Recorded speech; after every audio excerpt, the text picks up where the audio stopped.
Assalamualaikum warahmatullahi wabarakatuh.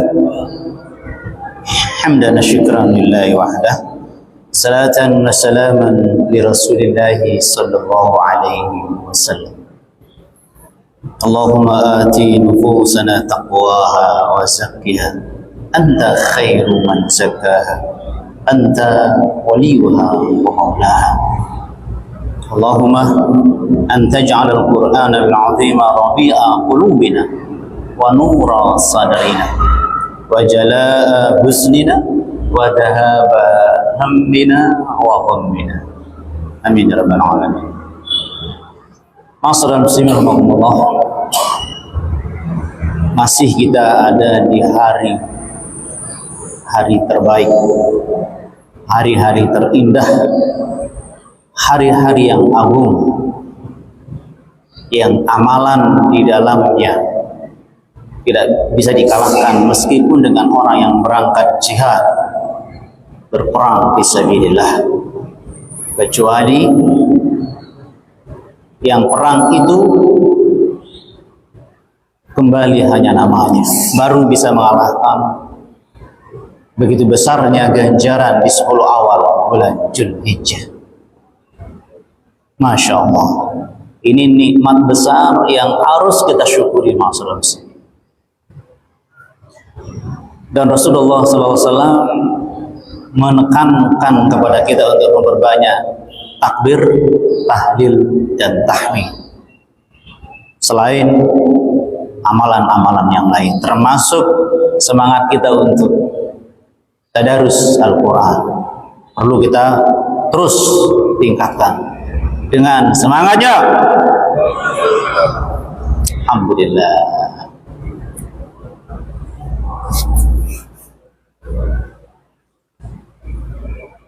Tidak boleh berhenti. Tidak ada pernah kata bosan. Tidak ada kata-kata lelah. Tidak boleh ada kata-kata capek yang membuat kita berhenti di jalan yang terbaik ini, kecuali kematian. Yang kedua, kenapa kita tidak boleh berhenti? Kenapa terus menerus dengan terus mempertahankan mujahadah dan sabar kita? Karena ada godaan yang juga tidak pernah berhenti. Ya Rahman ya Rahim. Bahkan sampai sakaratul maut pun manusia terus digoda oleh setan yang terkutuk. Dan salah satu godaannya adalah syak, ragu-ragu. Sejauh manakah bahayanya ragu-ragu itu? Kita lihat di surah Al-Hajj ayat 11. A'udzu billahi minasy syaithanir rajim. Wa minan nasi man ya'budu Allah 'ala harf fa in asabahu khairun itma'anna bih wa in asabathu fitnatun qalaba 'ala wajhihi khasira ad-dunya wal akhirah dzalika huwal khusranul mubin. Sebagian manusia ada yang rajin menyembah Allah, ya'budullah, di tepian hanya kulit-kulitnya saja. Jika dia ditimpa kesenangan, jika dia mendapat kesenangan, tentram hatinya. Wa in asabathu fitnah, tapi kalau dia mendapat fitnah, hal yang tidak menyenangkan, mungkin merasa dirugikan dan seterusnya, inqalaba ala wajhih, dia berpaling dari kebenaran. Khasirat dunya wal akhirah. Orang seperti itu pasti rugi di dunia dan di akhirat. Dzalika huwal khusranul mubin. Itulah kerugian yang nyata. Masalah muslimin wa ya'budullah ala harf. Tafsir Ibnu Katsir menjelaskan ala syakkin. Orang itu tekun beribadah dalam segala bentuknya, tapi syak, ragu-ragu, alias tidak yakin atau kurang yakin minimal jemaah sekalian. Itu dia jemaah sekalian. Ya Rahman ya Rahim. Di kondisi hati kita itu selalu mendapat ujian dan terpaan, yaitu apakah kita berusaha memperkuat, memperkokoh, memperkukuh keyakinan kita.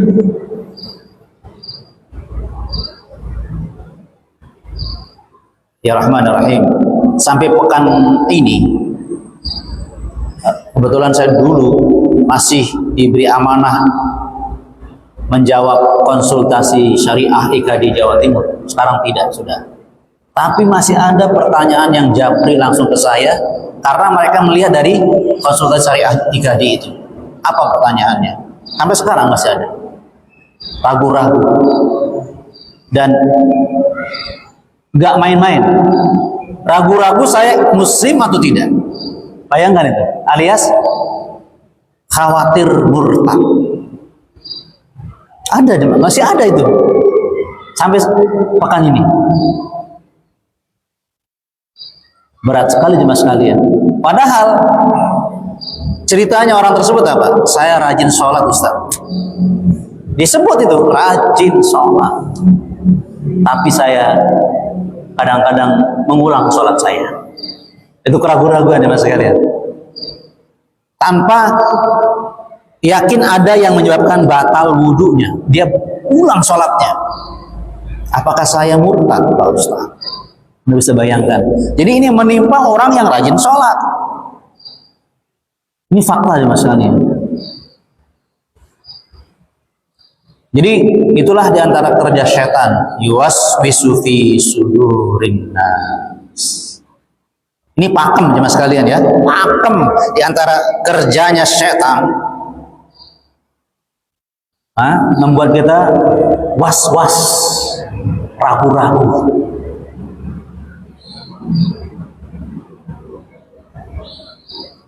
Apakah kita sering merasa kok saya kurang mantap ya? Begitu ya? Sudahlah, biasa aja. Itu benih-benih yang membuat kita kemudian longgar dengan amal-amal kebaikan kita. Bahkan yang kita fokuskan di sini adalah ragu-ragu dengan nilai Al-Quran. Padahal kita sudah sering membacanya, tadabburnya.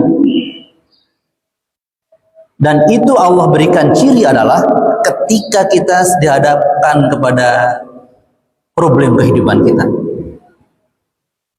Jadi ciri orang yang menyembah Allah dengan tak kurang yakin adalah apa tadi? Ketika mendapat kesenangan hidup baru dia tentram. Allah itu memang mencintai saya. Allah itu adil. Allah itu maha pemurah, maha penyayang. Dia mantap gitu jemaah sekalian. Tapi ketika dia susah, ada masalah yang mungkin belum ada solusinya, waduh, percuma nih saya berdoa.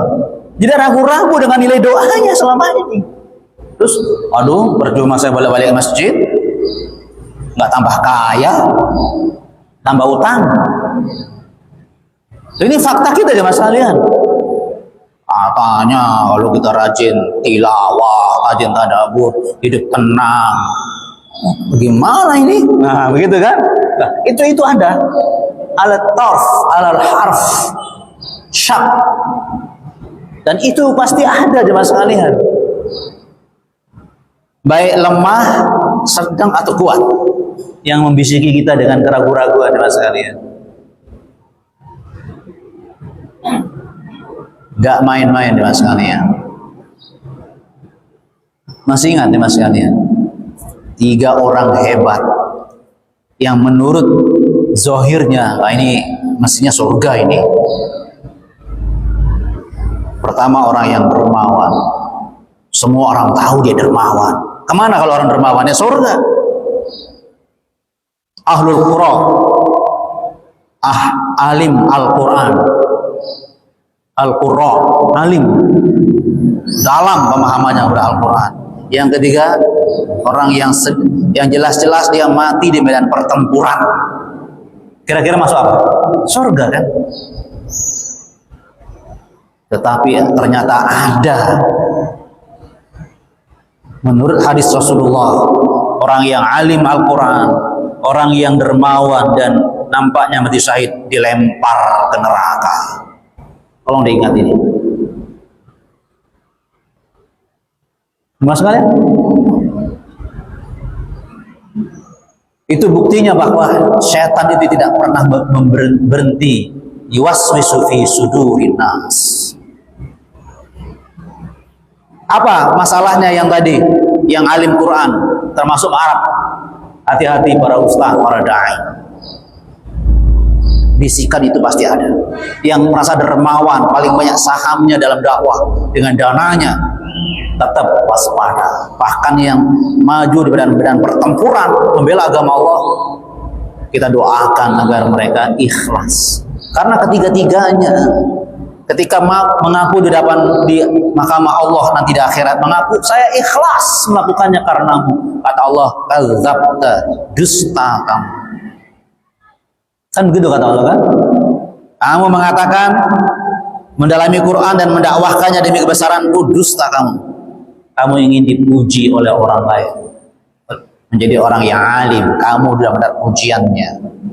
Yang dermawan mengatakan aku seperti ini demi kebesaranmu ya Allah, dusta.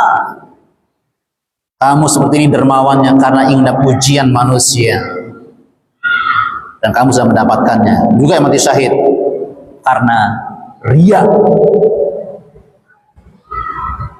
Dan riya itu bagian dari yuwaswisu fi sudurin nas. Kan dibisiki terus. Apa?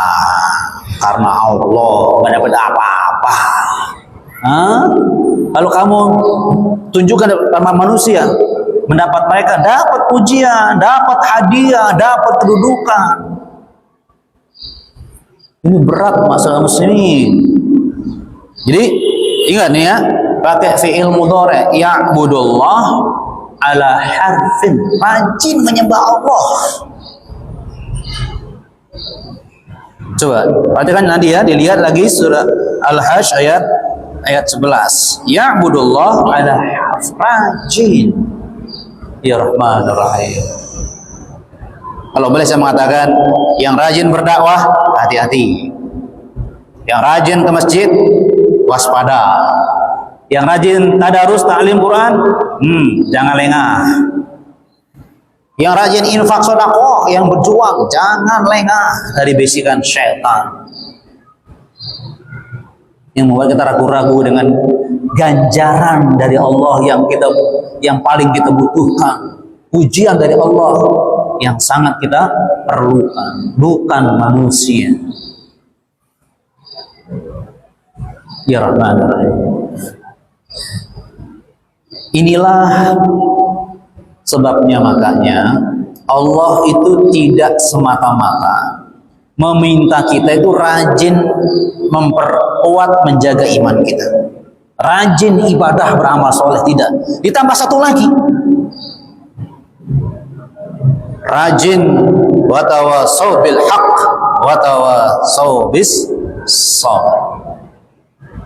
Harus rajin itu, rajin mendengarkan nasihat, menerima nasihat, rajin menasihati saudara-saudaranya.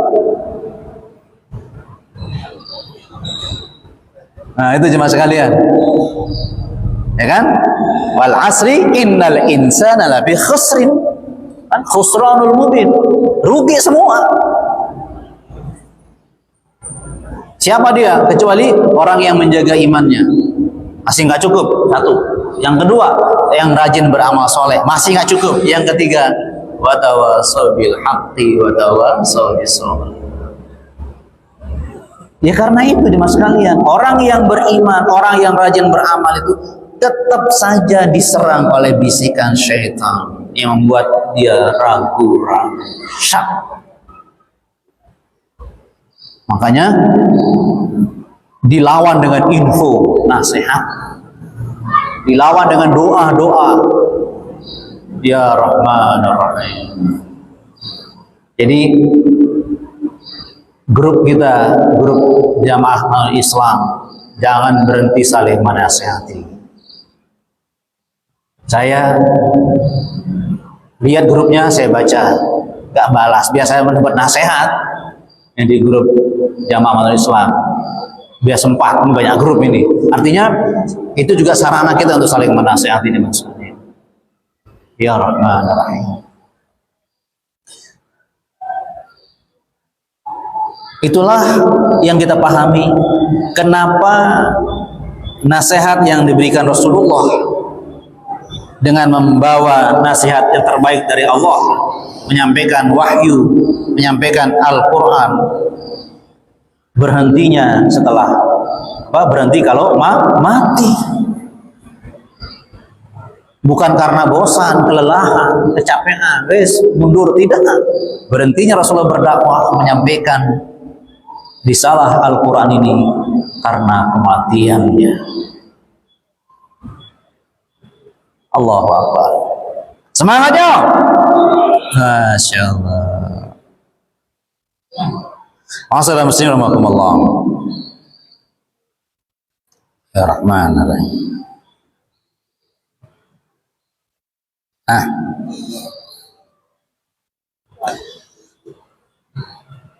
Hati-hati tadi. Jadi Allah menyampaikan bahwa ciri orang yang menyembah Allah dengan keraguan, nggak mantap. Ya, tadi kan dia mengukur ketentraman dirinya bukan dengan mengingat Allah, tapi dengan mendapatkan kesenangan dunia. Allah mempertegas lagi, menambahkan lagi infonya di surah Yunus ayat 7 dan 8. Ya, orang yang selalu mengukur ketenangan dan ketentraman dirinya, bahkan kebahagiaan dirinya dengan perolehan dunianya. Tolong perhatikan surah Yunus ayat 7 dan 8. Innal ladzina la yarjuna liqa'ana wa radu bil hayatid dunya wa tama'annu biha wal ladzina hum an ayatina ghafilun ulaika ma'wahumun nar bima kanu yaksibun.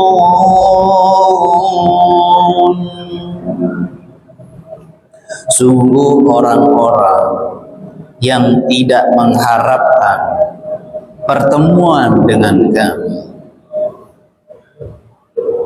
tidak menjadikan akhirat sebagai tujuan hidupnya, waradu bil hayatid dunya, hatinya tuh puas dengan kesenangan dunia, watma'annu biha, bahkan dia merasa tentram dan bahagia dengannya. Dan kata Allah, orang tersebut biasanya hum an ayatina ghafilun, mereka melalaikan ayat-ayat kami.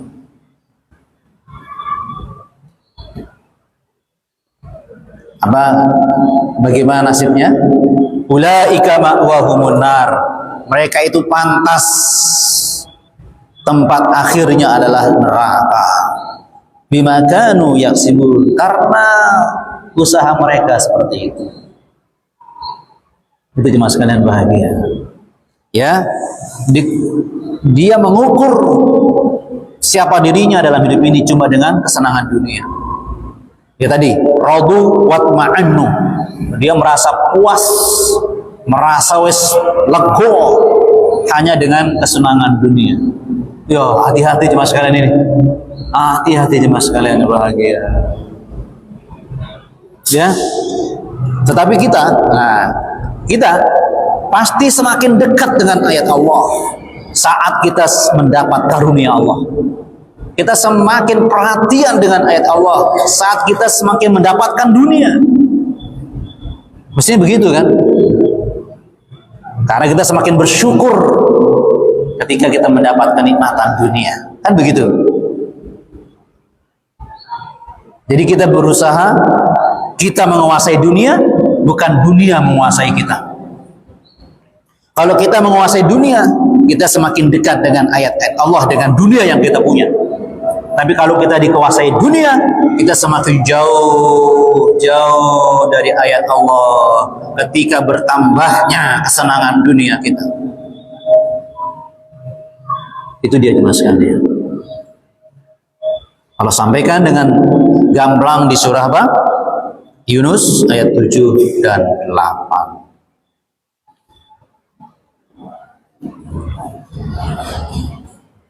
Makanya jemaah sekalian, proses tilawah, tadabbur, tahfidz, tanfidz dan tabligh Al-Quran kita jaga terus menerus jemaah sekalian. Jadi dunia yang kita punya itu untuk memperkuat, mendukung langkah kita tetap bersahabat dengan Al-Quran, tetap menjadi ahlul Quran, ahlullah. Itu mas sekalian. Mudah-mudahan info dari Allah yang maha benar ini membuat kita semakin yakin untuk menjadi ahlullah, ahlul Quran, yang berpisah dengan Al-Quran kalau kita mati. Itu saja mas sekalian. Mudah-mudahan Allah selalu memberi kita kekuatan, maunah dan hidayahnya agar kita selalu mencintai dan bela Al-Quran sampai akhir hayat. Subhanakallahumma wa bihamdika asyhadu an la ilaha illa anta astaghfiruka wa atubu ilaik. Assalamualaikum warahmatullahi wabarakatuh.